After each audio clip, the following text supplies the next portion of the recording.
Kung tatanungin kita, anong mas gusto mo? Yung consistent yung earning mo, hindi nawawala, o yung one time, big time? Sige nga, tanungin kita, Mima. Kasi, by the way, this is Sweet Joy pala. Hello! Yes, 2 years na ako nag-affiliate. Naka-experience naman na tayo maka 6 digits, hindi lang sa isang account, dalawang accounts pa. Di ba? Bongga. Pero sad to say, bumagsak yung sales ko. Di ba? Sakit. Mas masakit mo sa breakup. Kaya yon, ayan, disclaimer pa rin, ayan, hindi ako expert, obviously, bumagsak pa rin yung sales ko, pero yung isi-share ko sa inyo ay based talaga sa true to life experience ko na sana hindi nyo na rin gawin para magtuloy-tuloy ang earnings nyo. Abahoy, wag mag-request ng sample, oo. Sobra, request ng sample.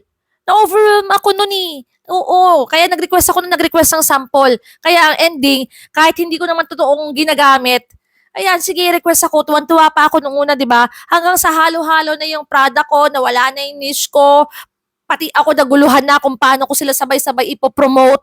O, di ba? Ako nga naguluhan eh. Si TikTok pa kaya, si algorithm pa kaya, si FYP pa kaya. Di ba? Naguluhan na kasi nawala na nga, sabog-sabog na. Tapos ang pinaka-worst pa nun, yung nag-request ka ng sample na hindi naman ikaw talaga personally ang gumagamit. Kaya parang ang nagiging ending, hindi siya effective kasi parang lumalabas sa aura mo na, alam mo yun, yung parang pilit. Iba pa rin talaga yung mismong nagamit mo, bilib na bilib ka talaga sa product, iba yung tipong ganon. Kaya, tapos ang ano pa nito, yung mga seller na pinag-anuhan mo, requestan mo, hindi maganda yung background, di ba?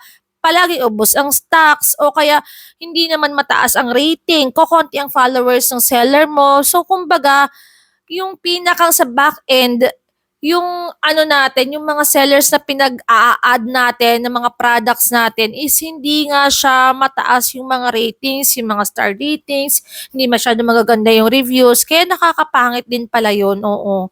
Kumbaga, nadadama yung account natin dun sa bad ano nung ating sellers na mga pinagre-request ng mga free samples, ganon.